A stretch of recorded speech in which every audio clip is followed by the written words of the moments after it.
Compañeros, gusto en saludarles. Buenas noches, licenciada. Buenas noches, licenciada. Buenas noches, licenciada. Buenas noches, licenciada. Buenas noches, licenciada. Mucho gusto. Bueno, hoy vamos a dar inicio a otro tema de nuestro programa, ¿verdad? Que es sobre los principios del derecho de trabajo. Previamente a iniciar, les quería dar una información. Ya tenemos la fecha de nuestro examen parcial, ¿verdad? Somos el primer curso que se va a examinar, por lo tanto, toca el día lunes 24 de febrero. Eso quiere decir, ¿verdad?, de que ya está cerca la fecha, está a la vuelta de la esquina ya nuestro primer parcial. Por lo tanto, ¿verdad?, vamos a ir pues tratando de avanzar en los temas, ¿verdad?, porque sí nos falta todavía cubrir bastante lo del programa, ¿verdad? Yo les había comentado que íbamos a trabajar cada semana un laboratorio de trabajo, pero en el entendido, ¿verdad?, de que ya está próxima la fecha del examen, vamos a trabajar únicamente otra hoja de trabajo nada más, la cual yo se las voy a estar compartiendo o asignando la otra semana, ¿verdad? Ya que hayamos cubierto la mayoría de temas, les voy a estar asignando y ya se les voy a explicar en qué va a consistir, ¿verdad? Pero entonces para conformar nuestra zona únicamente vamos a tener estas dos hojas de trabajo, ¿verdad? La que ya ustedes me entregaron el día viernes y la que se va a entregar la próxima semana. Con esta hojita de trabajo, ¿verdad? Vamos a cambiar la modalidad de entrega. La vamos a entregar de forma física el día del examen. Así que para que lo tomen en cuenta, ¿verdad? De igual manera va a ser a mano. Entonces, el día del examen tienen que llevarme la hojita de trabajo, ¿verdad? Que prácticamente va a ser como un resumen de todos los temas que vamos a ir viendo estas semanas, ¿verdad? Que nos quedan hasta llegar a nuestro examen, ¿verdad? Entonces, eso era lo que les quería compartir, ¿verdad? Entonces, vamos a iniciar a nuestro tema, ¿verdad? Que es los principios de derecho de trabajo. No sé si alguien tendrá alguna duda. Todo bien, licenciada, gracias. No, gracias. Bueno, entonces nos toca el tema de los principios de derecho del trabajo, ¿verdad? Pues este tema es sumamente importante, ¿verdad? En nuestra rama del derecho laboral, ¿verdad? Porque los principios, ¿verdad? Si hablamos en un sentido, pues, general, ¿verdad? En todas las ramas del derecho, pues, son fundamentales, ¿verdad? Los principios, ¿verdad? Son los que nos dan los lineamientos, las directrices, ¿verdad? Para poder conformar lo que es nuestra definición, nuestra rama del derecho, ¿verdad? En todas las ciencias, ¿verdad? En todas las ciencias del derecho, los principios son fundamentales porque nos dan los cimientos, ¿verdad? Son los pilares, ¿verdad? Que le dan esa razón de ser a lo que es nuestra materia del derecho del trabajo, ¿verdad? Entonces, eso podemos decir en un sentido, pues, general. Los principios vienen siendo los lineamientos, directrices que nos van a ayudar a poder conformar nuestra rama del derecho, ¿verdad? Las cuales lo van a sostener, ¿verdad? Los motivos por los cuales nació a la vida nuestra rama del derecho del trabajo, ¿verdad? Entonces, de eso vamos a platicar el día de hoy, ¿verdad? ¿Cuáles son estos principios fundamentales, ¿verdad? Y los vamos a ir desarrollando de una forma amplia cada uno, ¿verdad? Porque, como les digo, cada uno son importantes, ¿verdad? Que tengamos ese conocimiento, ¿verdad? Que hondemos en cada uno de estos principios para que, pues, en el futuro, ¿verdad? Esto nos ayude a comprender más nuestra rama del derecho del trabajo, ¿verdad? ¿Cuáles son estos cimientos? ¿Cuáles son estas directrices, verdad, que nos da en nuestra rama del derecho laboral?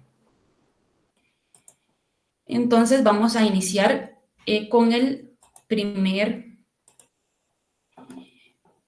Bueno, vamos a empezar platicando de los principios sociales, ¿verdad? Los cuales van a estar contenidos en la Constitución Política, ¿verdad? Primero hablamos de la Constitución, ¿verdad? Porque por ser nuestra Carta Magna, ¿verdad? Entonces, tenemos que mencionarlos primero, ¿verdad? Estamos supeditados a la Constitución, entonces lo que nos diga la Constitución es lo que tenemos que abarcar primeramente, ¿verdad? Entonces, para ello, ¿verdad? Para entender lo que son los principios sociales, tenemos que dirigirnos a nuestro artículo 101 de la Constitución Política de la República de Guatemala, ¿verdad? En la cual, ¿verdad?, nos indica, lo voy a leer textualmente, ¿verdad? Artículo 101, derecho al trabajo. El trabajo es un derecho de la persona y una obligación social. El régimen laboral del país debe organizarse conforme a principios de justicia social, ¿verdad? ¿A qué se refiere cuando se habla de que es una obligación social, ¿verdad? Este nos indica, ¿verdad?, de que se tiene que proteger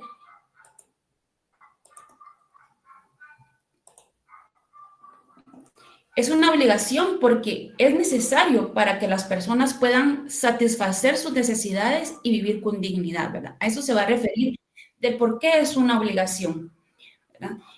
Porque es necesario el derecho al trabajo, tener un trabajo es un derecho, ¿verdad?, para poder subsistir, ¿verdad? Entonces, por eso se va a convertir en una obligación social. También, ¿verdad?, este artículo nos menciona, ¿verdad?, la justicia social. ¿A qué se refiere la justicia social, verdad? Pues se refiere a la protección de los derechos de los trabajadores. Se basa en la idea de que todos los trabajadores deben tener acceso a condiciones laborales dignas y un salario justo, ¿verdad? Entonces, a esto se refiere, ¿verdad?, cuando hablamos de una justicia social.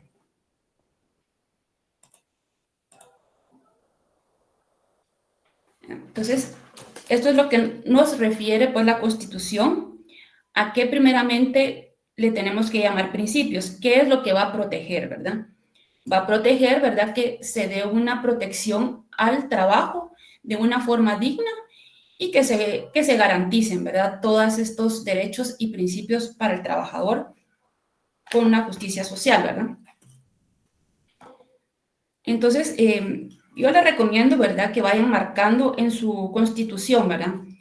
Aquí en el artículo 101 vayan ahí marcando, ¿verdad?, de que estos son principios sociales del derecho al trabajo.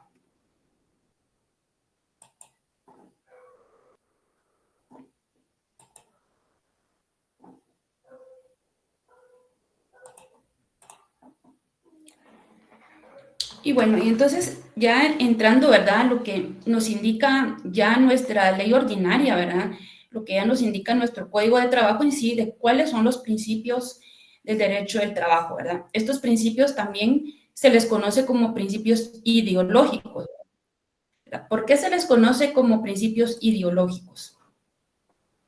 ¿Verdad? Porque vienen siendo ese conjunto de pensamientos, ¿verdad?, de ideas, de que han tenido las personas que han conformado, ¿verdad?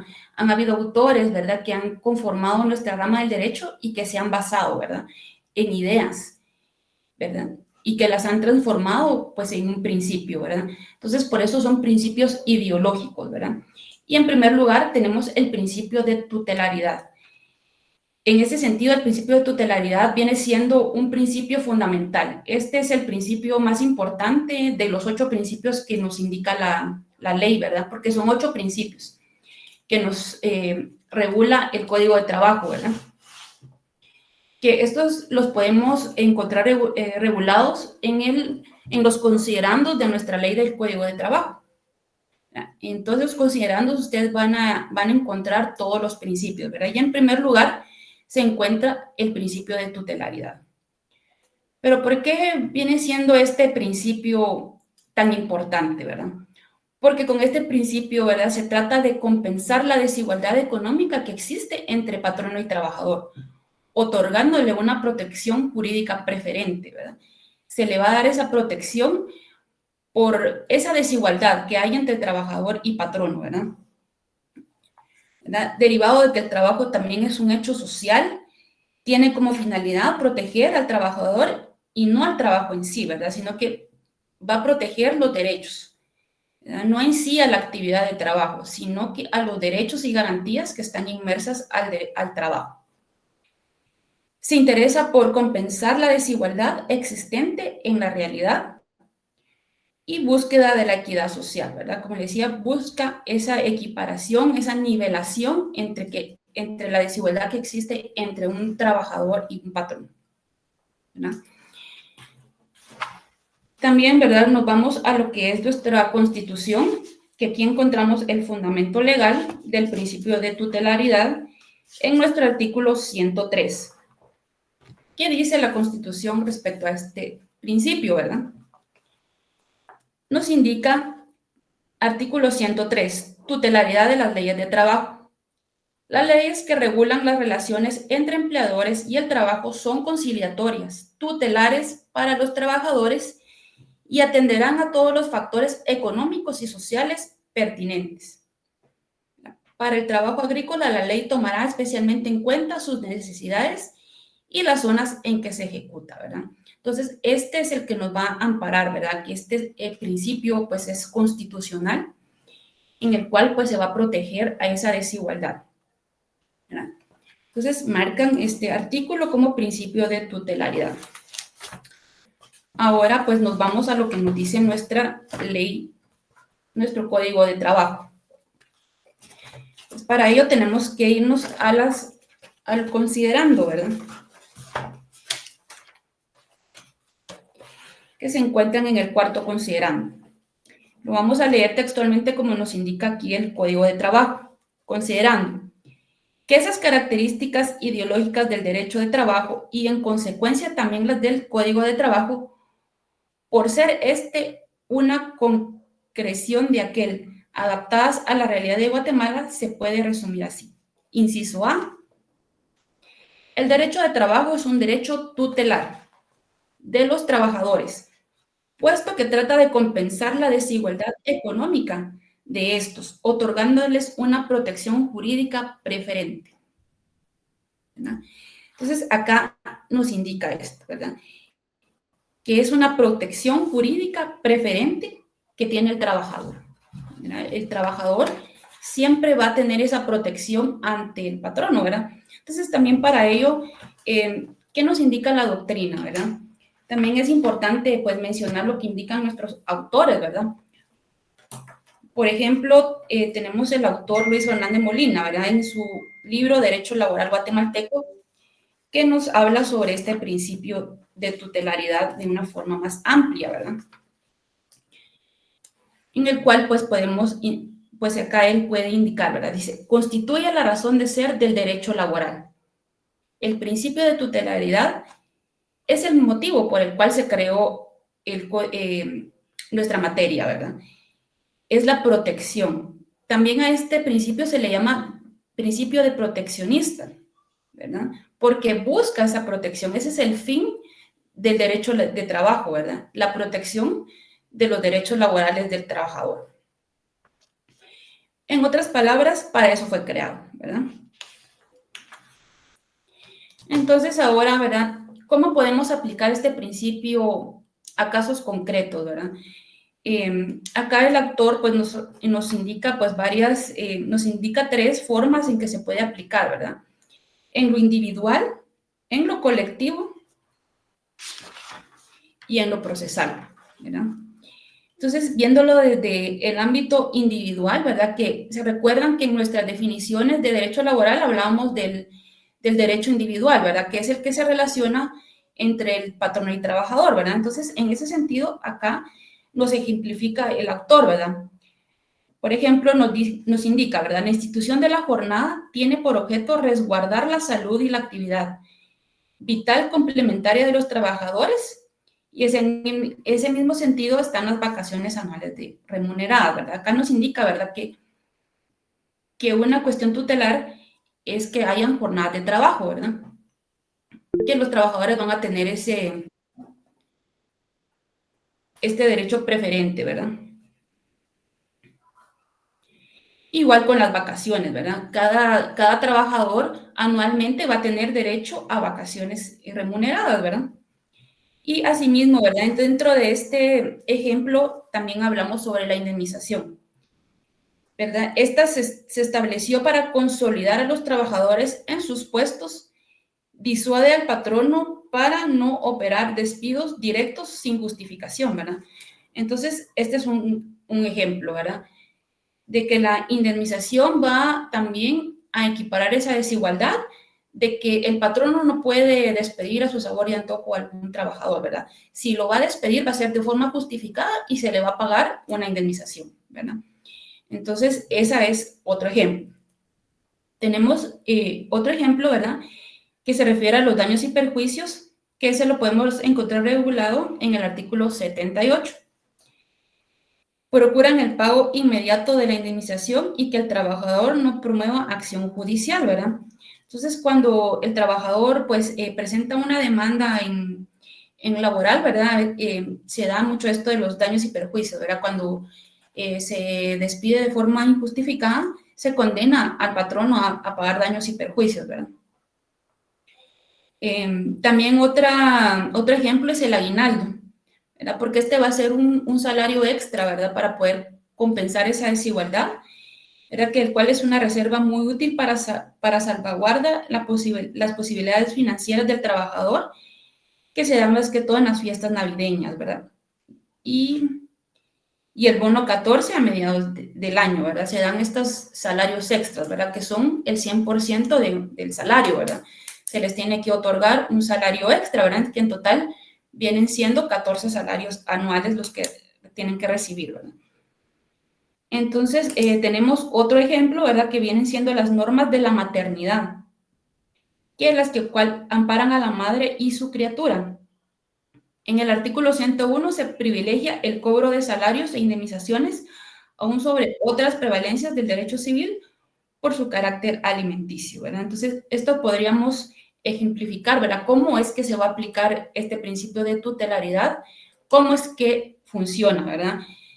En el ámbito individual, ¿verdad?, tenemos, ¿verdad?, la jornada, las vacaciones, la indemnización, daños y perjuicios, el aguinaldo y la maternidad.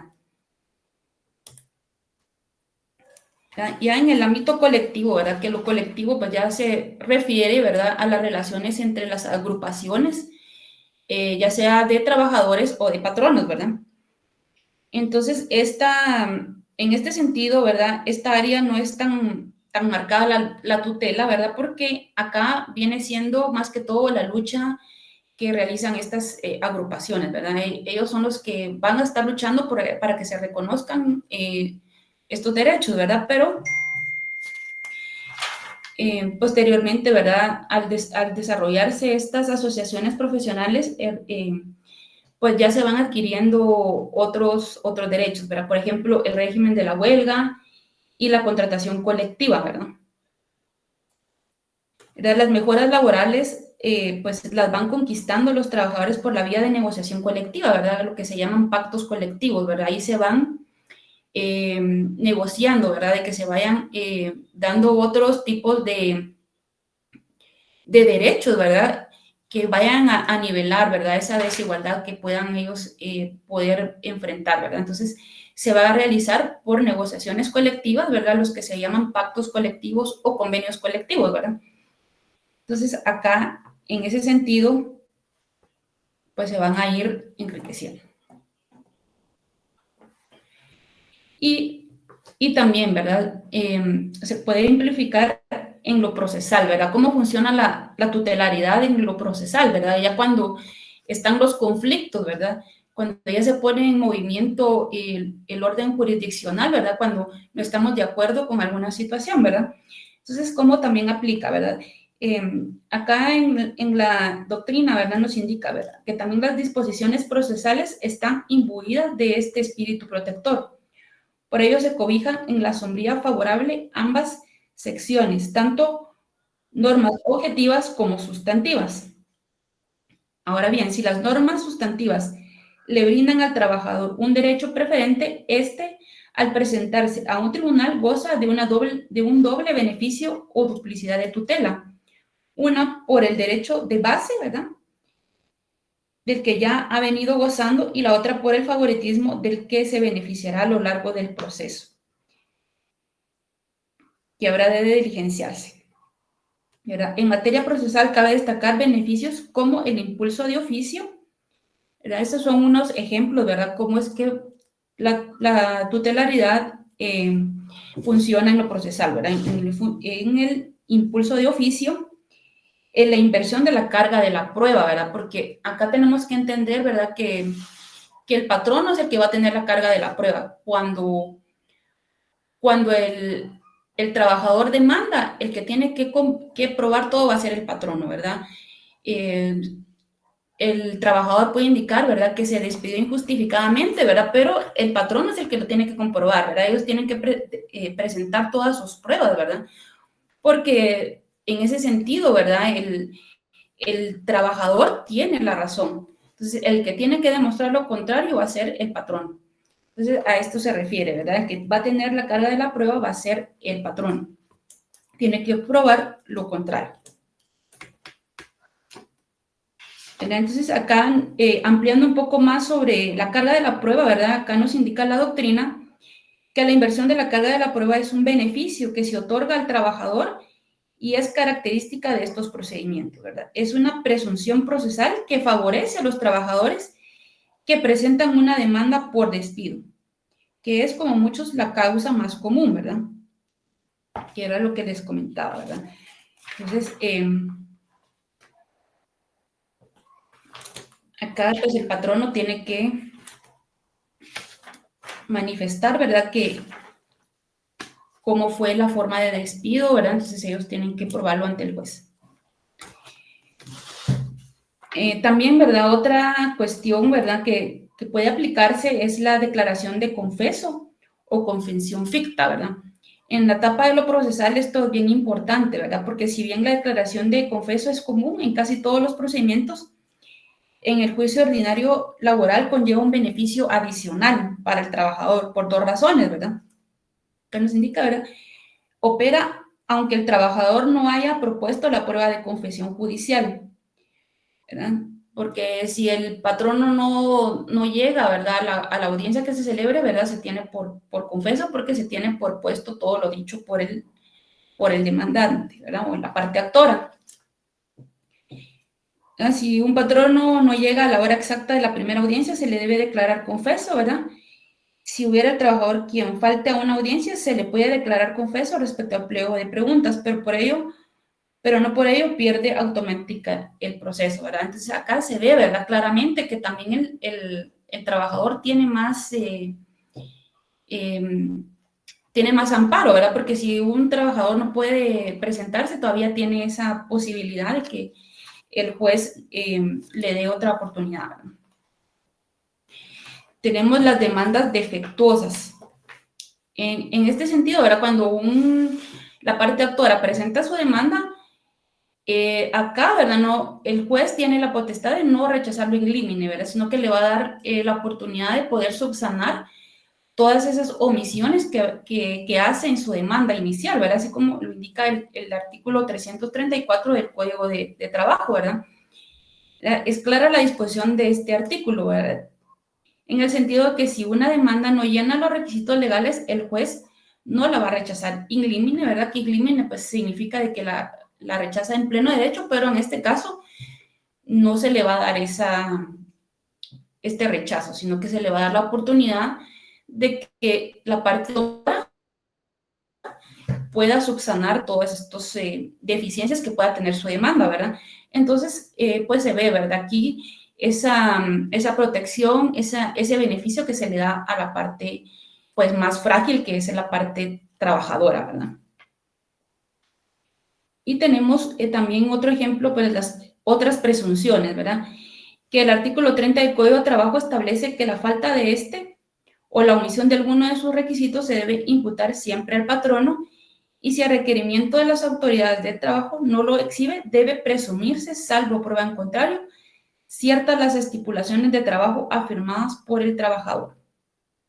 En otras palabras, se tendrá por verdadero lo que el trabajador asegure, salvo que el patrono lo pueda contradecir fehacientemente.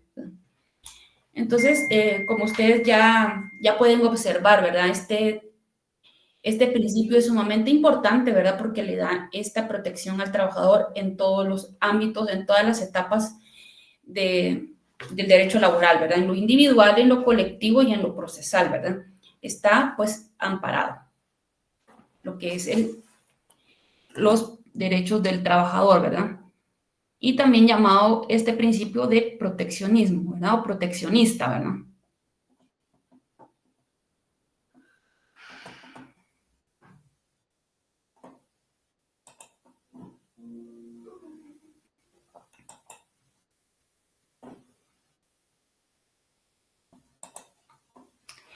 Bueno, ahora tenemos como segundo principio las garantías mínimas.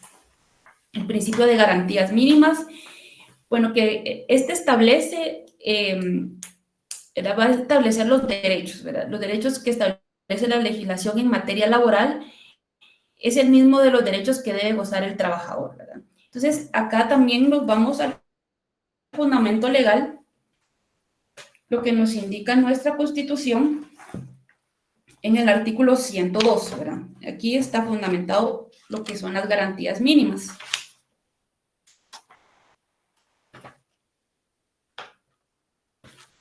Artículo 102, derechos sociales mínimos de la legislación del trabajo, ¿verdad? Aquí nos va a enumerar una serie de garantías mínimas que debe de tener el trabajador, ¿verdad?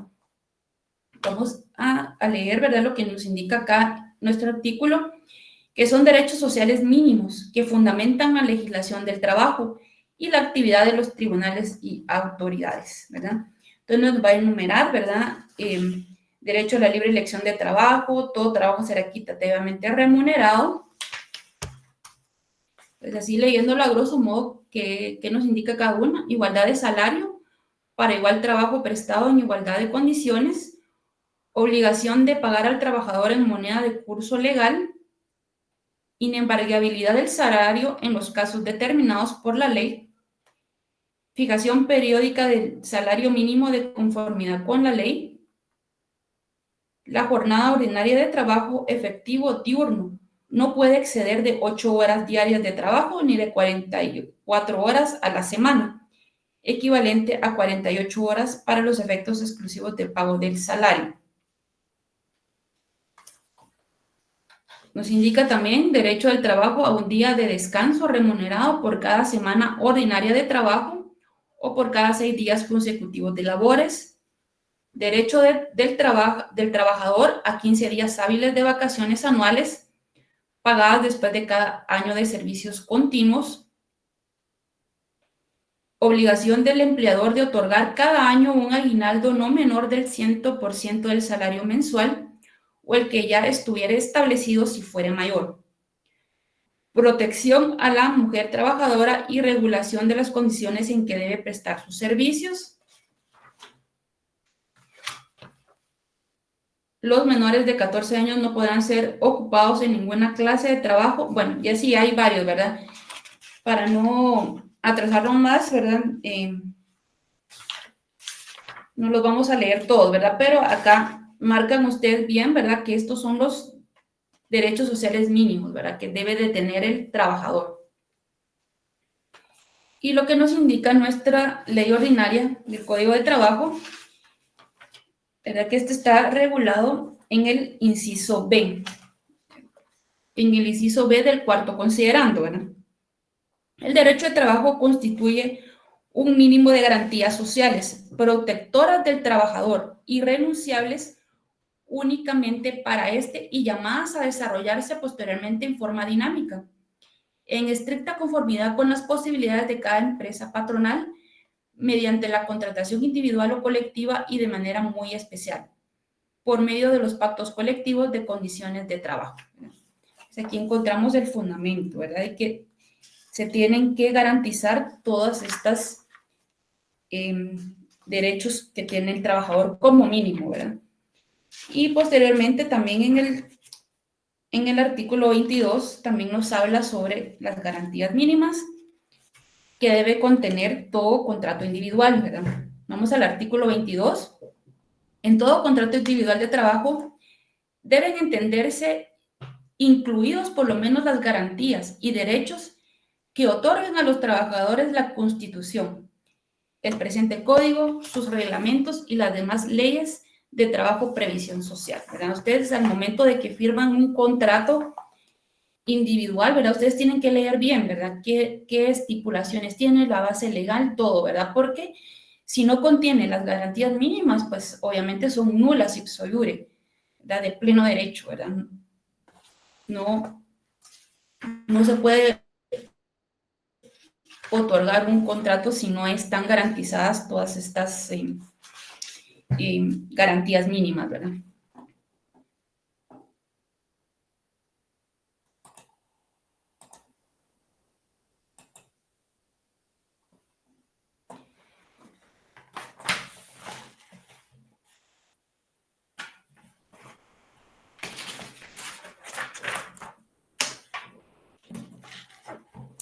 Bueno, y de los derechos mínimos. Acá, pues nos habla, ¿verdad? Cuando hay derechos que se adquieren y van a superar a los que ya se tienen, ¿verdad? Entonces, este va a garantizar. Los derechos que otorga el Código de Trabajo son el mínimo que debe gozar el trabajador. Pero si hay otra norma, otra ley que nos indique, ¿verdad?, que estos se van a superar, pues obviamente se tienen que proteger, ¿verdad? Entonces, el fundamento legal de este principio también lo encontramos regulado en nuestra Constitución Política, ¿verdad?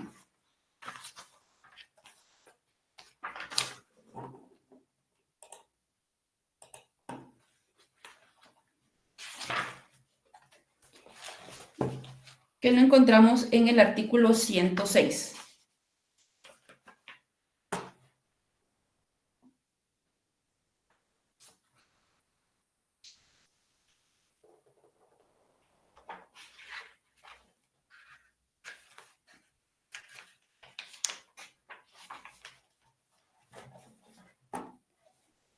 Y en nuestro cuarto considerando del Código de Trabajo.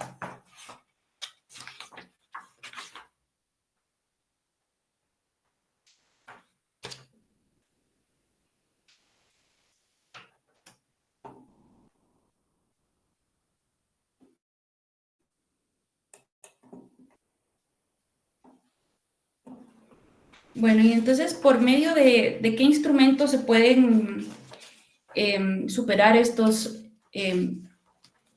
derechos mínimos, ¿verdad? Se van a superar a través de un contrato individual, ¿verdad? Como les indicaba, ¿verdad? En los contratos individuales se tienen que proteger esos derechos mínimos y del cual, ¿verdad? Si hay algún derecho que se pueda, pues, superar, ¿verdad? Entonces ahí se tiene que indicar, ¿verdad?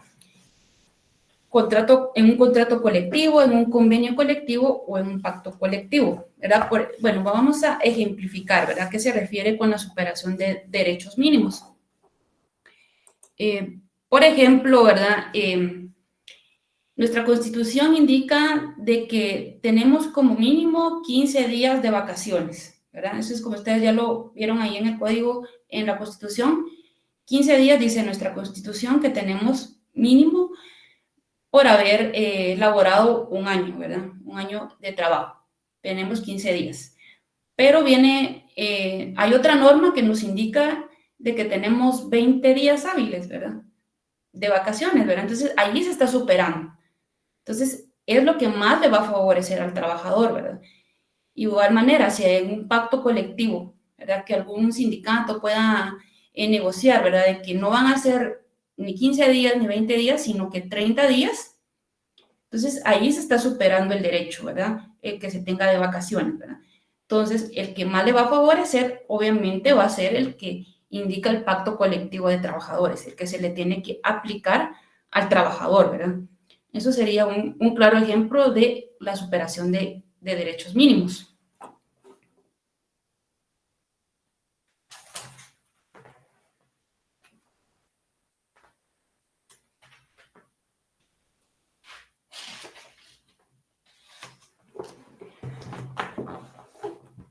Bueno, también yéndonos a nuestra doctrina, ¿verdad? Que habla sobre los derechos mínimos, acá el autor también pone algunos ejemplos, ¿verdad? También nos indica, ¿verdad?, sobre el salario mínimo, ¿verdad? Que el salario base es el mínimo para fijar un aumento. Ahora, si se nos quiere dar algún aumento, se tiene que tomar siempre como el salario mínimo, ¿verdad? No se puede reducir, ¿verdad? Entonces, ese sería otro ejemplo. También, ¿verdad? Está el pago del aguinaldo y el bono 14, ¿verdad? No puede haber una disminución de que nos diga el patrono no se le va a pagar aguinaldo ni bono 14, ¿verdad? Eso ya supera, ¿verdad? Aquí también nos ponen el ejemplo, ¿verdad?, de que en los bancos, ¿verdad?, ya existía mucho antes de que esto se legislara, ¿verdad?, que ellos pagaban unos bonos, ¿verdad?, un aguinaldo y un bono 14, ¿verdad? ¿verdad? Por lo que en muchos bancos existía 15 y 16 pagos anuales, imagínense, ¿verdad? Entonces, ahora a ellos no se les puede disminuir esta cuestión, ¿verdad? Porque ya por derecho se les fueron otorgando, ¿verdad? Entonces, no puede venir otra normativa a disminuir, ¿verdad? Estos salarios, ¿verdad? Que tengan, ¿verdad?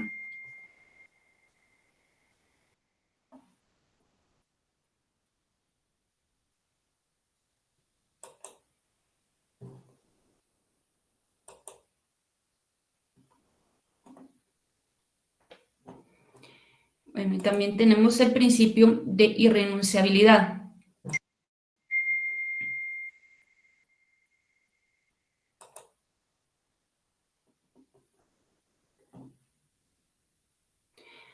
¿A qué se refiere este principio? Que el trabajador no puede renunciar a sus derechos mínimos. Si se diera el caso de que firmara un documento aceptando trabajar con menos derechos de los que la ley le confiere, este documento será nulo, limita la autonomía de la voluntad de las partes, ¿verdad? Entonces, ya no podemos renunciar, ¿verdad? A algún derecho, por ejemplo, a nuestras prestaciones, ¿verdad? Si nos indican, mira, usted tiene que renunciar a sus vacaciones, ¿verdad? No le podemos otorgar vacaciones. Entonces, no se puede, ¿verdad? Se las tienen que pagar o las tienen que gozar, ¿verdad? Entonces, no se puede renunciar porque son nulas ipso iure, ¿verdad? Entonces, ¿qué nos indica en nuestra legislación, ¿verdad? Nos vamos al artículo 12 del Código de Trabajo, ¿verdad? El cual, pues, fundamenta el principio de irrenunciabilidad. Son nulas ipso iure y no obligan a los contratantes todos los actos o estipulaciones que impliquen renuncia, disminución o tergiversación de los derechos que la Constitución de la República, el presente código, sus reglamentos y las demás leyes y disposiciones de trabajo o de previsión social otorguen a los trabajadores, aunque se expresen en un reglamento interior de trabajo, un contrato de trabajo u otro pacto o convenio cualquiera, ¿verdad? Entonces, este es nuestro fundamento legal del principio de irrenunciabilidad. Y también, pues, el artículo, pues, 22, ¿verdad? El cual también era fundamento de lo que garantías, ¿verdad? En todo contrato individual de trabajo deben entenderse incluidos por lo menos las garantías y derechos que otorguen a los trabajadores, ¿verdad? Y el artículo 106 de nuestra Constitución, la que nos habla sobre la irrenunciabilidad de los derechos laborales.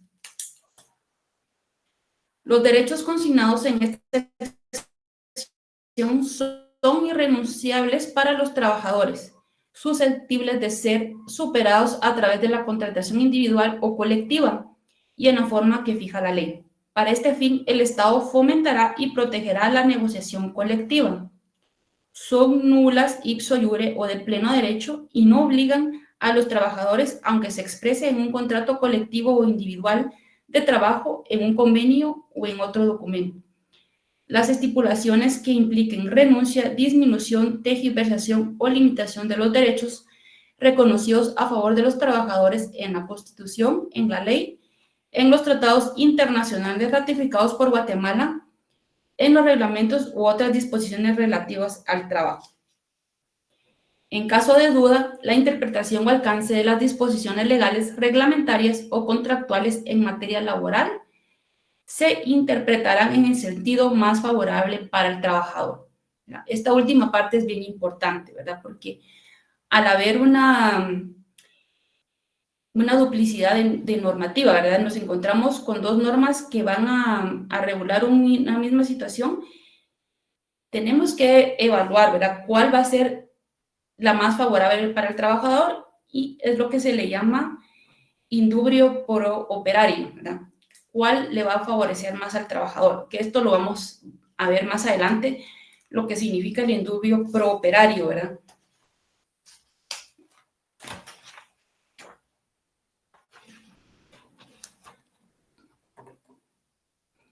Y, ¿verdad? Teníamos como ejemplo, ¿verdad? Que las vacaciones y las prestaciones son irrenunciables, ¿verdad?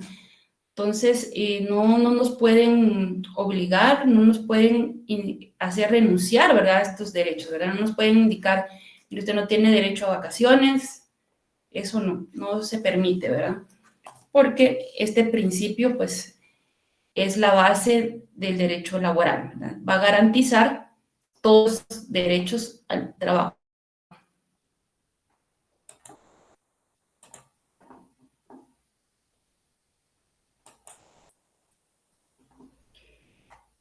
Y tenemos nuestro principio de conciliación, que el derecho laboral debe evitar en lo posible la litis, o sea, el conflicto, ¿verdad?, entre las partes, por lo que debe velar siempre por la conciliación entre las mismas, ¿verdad? Este también es un objetivo del derecho laboral, ¿verdad? Porque como su finalidad, ¿verdad?, es regular las relaciones entre patrono y trabajador, ¿verdad? Entonces busca esa armonía social también, busca de que esto no llegue a más, sino que se dé una forma, pues, cordial entre patrono y trabajador, ¿verdad?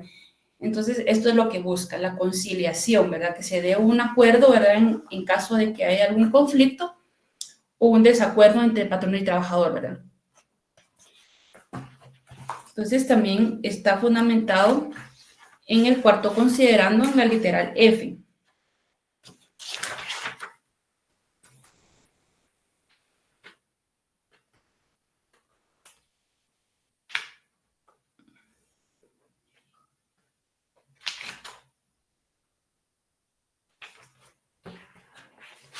Y en la Constitución tenemos en el artículo 103, ¿verdad?, que también, que es también el fundamento legal de la tutelaridad, ¿verdad? Pero acá nos indica, ¿verdad?, las leyes que regulan las relaciones entre el empleado y el trabajador son conciliatorias, ¿verdad?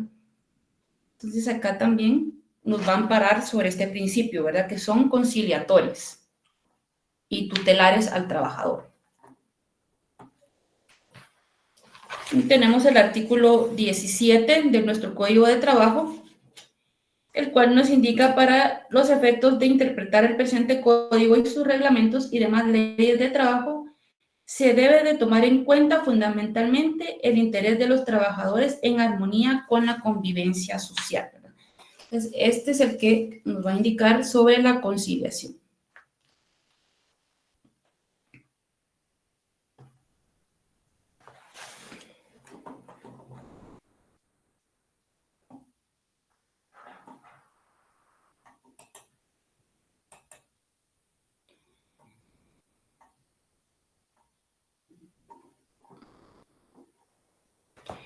Bueno, tenemos nuestro principio de realidad y objetividad. Bueno, ya nos falta poquitos principios. Vamos a tratar de ir abarcando los que nos faltan.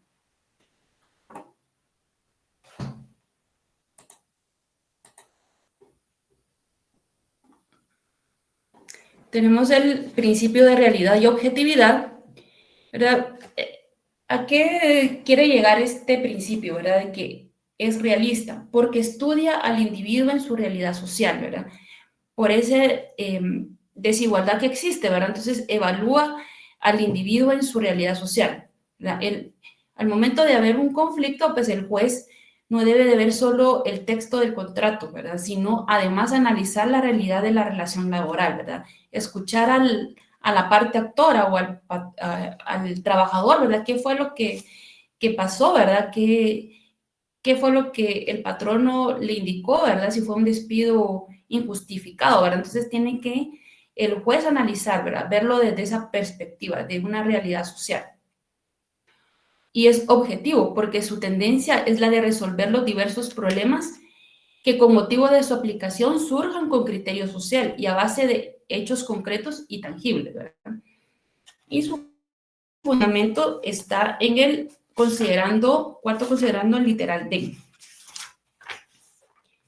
El derecho de trabajo es un derecho realista y objetivo. Lo primero, porque estudia al individuo en su realidad social y considera que para resolver un caso determinado a base de una bien entendida equidad, es indispensable enfocar ante todo la posición económica de las partes. Y lo segundo, porque su tendencia es la de resolver los diversos problemas que con motivo de su aplicación surgen, con criterio social y a base de hechos concretos y tangibles.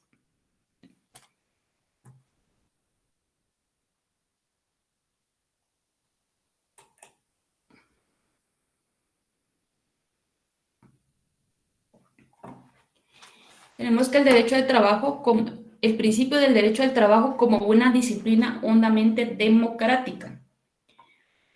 ¿Por qué es hondamente democrática? Porque se orienta a obtener la dignificación económica y moral de los trabajadores. A eso se refiere, ¿verdad? Y encontramos su fundamento legal en la literal F, que el derecho al trabajo es un derecho hondamente democrático porque se orienta a obtener la dignificación económica y moral de los trabajadores que constituyen la mayoría de la población, realizando así una mayor armonía social, lo que no perjudica, sino que favorece los intereses justos de los patronos y porque el derecho de trabajo es el antecedente necesario para que impere una efectiva libertad de contratación, que muy pocas veces se ha contemplado en Guatemala, puesto que al limitar la libertad de contratación puramente jurídica, que descansa en el falso supuesto de su coincidencia con la libertad económica, impulsa al país fuera de los rumbos legales individualistas que solo en teoría postulan a la libertad, la igualdad y la fraternidad. Eso es lo que nos indica el Código de Trabajo en relación a este principio, ¿verdad? Entonces, nos vamos a quedar acá, compañeros. No sé si con respecto a ese tema.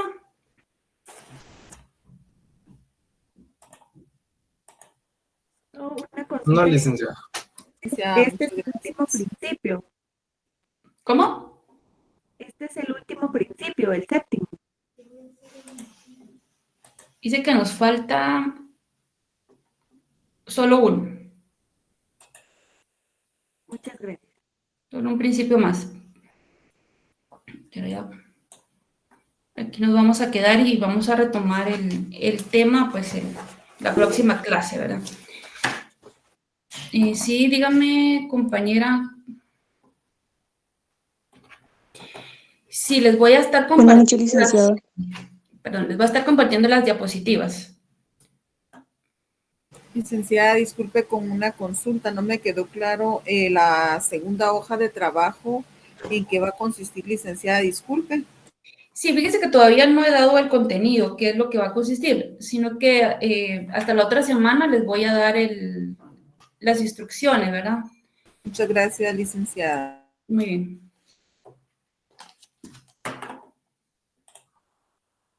Sí,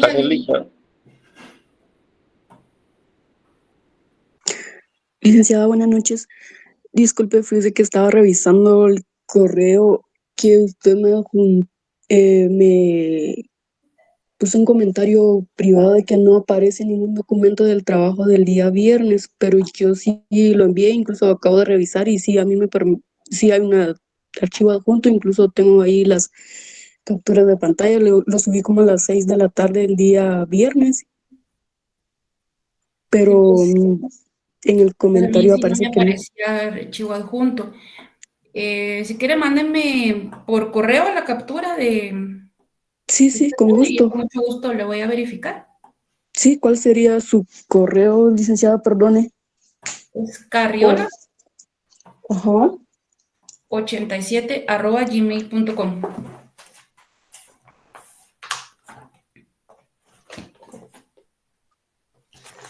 Cariola87@gmail.com. Así es. Muy bien. Gracias, licenciada. Disculpe. No tenga pena. ¿Alguien más que tenga alguna duda?